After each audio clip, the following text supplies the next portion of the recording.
Hello दोस्तों, dictation start हो गई 3 सेकंड बाद। स्टार्ट। शांति, अशांति, विचार और विचारधारा ये सब मनुष्य के मन में सनातन काल से चलने वाली हलचलें हैं। स्टॉप। जैसे प्रकाश में प्राकृतिक प्रवाह के रूप में गति और विस्तार सनातन काल से है, वैसे ही मन और शरीर में भी गति और प्रवाह निरंतर है। स्टॉप।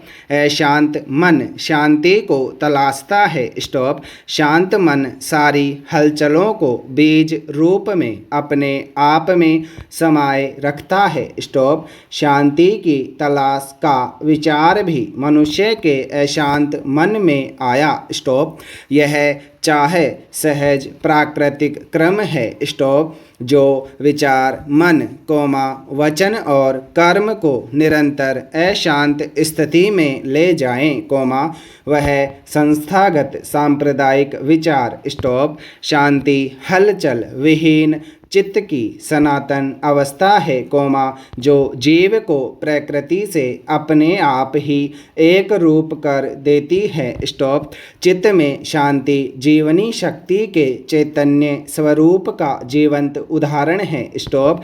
जीव जीवन का साकार स्वरूप है, जिसका एक जीवन क्रम है, जन्म और मृत्यु का अंतहीन सिलसिला। स्टॉप। जन्म साकार है, मृत्यु निराकार में समा जाना है। स्टॉप। जन्म होते ही नए नए विचार की सनातन यात्रा मन में शुरू होती है। स्टॉप। शांति और विचार प्राकृतिक चेतना के प्रवाह हैं। स्टॉप। जब विचार को निश्चित स्वरूप में एक विचारधारा के रूप में ढाला जाता है तो अंतहीन मतांतरों की उत्पत्ति होकर विचार के प्राकृतिक प्रवाह में अवरोध से अशांति, असंतोष और अप्राकृतिक संस्थागत व्यवहार की क्षणिक उत्पत्ति होती है। स्टॉप। मेरे तेरे का सांप्रदायिक विचार और संगठनात्मक या संस्थागत व्यवहार मन के विस्तार को संकुचित करने की कोशिश में लग जाता है। स्टॉप। अशांत मन और सांप्रदायिक विचार मनुष्यों के प्राकृतिक स्वरूप को यांत्रिक जड़ता में बदल डालता है। स्टॉप। विचारवान मनुष्य का यांत्रिक कठपुतली में बदल जाना मनुष्य की संभावना का असमय खत्म हो जाना है। स्टॉप। विचारधाराओं ने विचार को बांधकर मनुष्य को विचार के आधार पर न जाने कितने स्वरूपों में बांटकर अशांति मूलक भूल भुलैया खड़ा कर डाला। स्टॉप। पैरा। शांति और विचार ही प्राकृतिक सभ्यता को निरंतर जारी रखता है। स्टॉप। विचारवान मनुष्य ही अपने जीवन में आई सारी चुनौतियों का सामना करना सीख पाया है। स्टॉप। आज के काल में मनुष्य सभ्यता में यांत्रिक समाधान का एक विचार नए स्वरूप में उभरा है। स्टॉप। मनुष्य की मदद या मनुष्य की शक्ति के विस्तार के लिए यंत्रों से मदद लेने का लंबा सिलसिला मनुष्य सभ्यता में चलता रहा है। स्टॉप। पर अब यांत्रिक सभ्यता का विस्तार इस गति से मनुष्य के जीवन में रच बस रहा है कि मनुष्य यांत्रिक सभ्यता का एक अंश हो गया है। स्टॉप। मानवीय संवेदनाओं की बुनियाद पर खड़ी सभ्यता में जड़वत यांत्रिक सभ्यता जिस रूप में मनुष्यों में घुसपैठ करती जा रही है, वह एक बड़ी चुनौती है, जिसका समाधान आज के काल के मनुष्यों को विचार और प्रचार के मूल स्वरूप में खोजना होगा। स्टॉप। प्रचार मनुष्य के विचार को प्रचार से प्रभावित कर अंधानुकरण की दिशा में ले जाता है, जबकि विचार मनुष्यों को सनातन काल से स्वतंत्र चेता स्वरूप में ही बने रहने की स्वतंत्र ऊर्जा प्रदान करते हैं। स्टॉप। पैरा।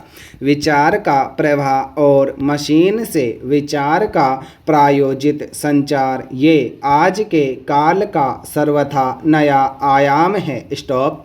एक जड़ यंत्र किस बड़े स्वरूप में बिना एक दूसरे से आपस में मिले ही एक दूसरे को किस हद तक अशांत या समृद्ध कर सकता है, यह आज के काल का नया दृश्य है जो समूची मानव सभ्यता के सामने आ खड़ा हुआ है। स्टॉप। स्वतंत्र विचार की जगह संकुचित और प्रायोजित प्रचार तंत्र ने कुछ मनुष्यों में एक नए भ्रम को जन्म दिया है। स्टॉप। आज सशरीर या प्रत्यक्ष रूप से विचार विनिमय के बजाय यांत्रिक उपकरण या तकनीक द्वारा विचार का संचार कर मनुष्य को प्रभावित करने के नाते नए नए उपकरण मनुष्य को सुलभता से उपलब्ध होते जा रहे हैं। स्टॉप। पैरा। हमारी धरती पर जहाँ मनुष्य नहीं है, वहाँ प्राकृतिक रूप से शांति है। स्टॉप। किसी किस्म का कोलाहल नहीं मिलता। स्टॉप। आनंददायक अनुभव से मुलाकात होती है और हम आंतरिक और बाह्य शांति में डूब जाते हैं। स्टॉप। हर मनुष्य में अपनी चेतना का भाव मूलतः मिलता है, पर हम सब अपनी चेतना को अन्य समकालीन जीवों की चेतना से एकाकार नहीं कर पाते। स्टॉप। इसी से मन में असंतोष या अशांति का भाव पैदा होता है और हम सब शांति की खोज यात्रा के आजीवन यात्री हो जाते हैं। स्टॉप। धरती से आकाश तक जो हवा पानी प्रकाश का विस्तार है, वह सब हमारे अंदर भी उसी रूप में मौजूद है। स्टॉप। तीनों कभी किसी से भेद नहीं करते। स्टॉप। तीनों ने मिलकर जीवन को निरंतर जीवन चक्र दिया। स्टॉप। हर विचार बिंदु में वैसी ही बीज शक्ति होती है, जैसी पानी की बूंद में जीवन शक्ति है। स्टॉप। जैसे असंख्य बूंदें मिलकर साकार महासागर अभिव्यक्त करती है, वैसे ही निराकार विचार साकार मनुष्यों में जीवन की सनातन चेतना को, हर मनुष्य के विचार प्रभा को शांति के बीज स्वरूप में बनाए रखता है। स्टॉप। अशांत स्थिति के अवरोध क्षणिक हलचलों को पैदा जरूर करते हैं, पर अवरोध अल्पकालीन ही होते हैं, जबकि शांति चित्त की सनातन आधार भूमि है। स्टॉप। चित्त में शांति ही जगत में जीवन का सनातन बीज स्वरूप है। स्टॉप। पैरा। लोकतंत्र का सही मायने में तभी अर्थपूर्ण है जब उसमें सरकार के प्रति व्यक्त असहमति और आलोचना का भी स्वागत किया जाए। स्टॉप। कबीरदास जी ने कहा है, निंदक नियरे राखिए, आंगन कूटी छवाए, अर्थात खुद की निंदा करने वालों को अपने पास ही रखना चाहिए। स्टॉप।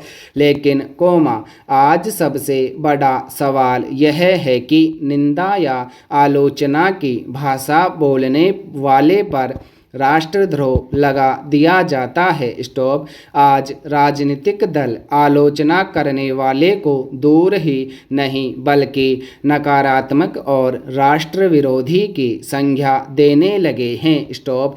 क्या एक परिपक्व लोकतंत्र में राजद्रोह और राष्ट्रद्रोह के अंतर को खत्म सा कर दिया है। स्टॉप। असहमति भले ही लोकतंत्र का मूलभूत गुण हो, लेकिन आज देश में ऐसे हालात हैं कि अपने संवैधानिक अधिकारों का प्रयोग करना और किसी पार्टी या राज करने वाली सरकार के खिलाफ बोलना भी आपको देशद्रोही की संज्ञा दिला सकता है। स्टॉप। ऐसे में या तो आप जेल की सलाखों के पीछे होंगे या फिर गली नुक्कड़ बस या ट्रेन में या फिर सड़कों पर भीड़ आपका इंतजार कर रही होगी। स्टॉप।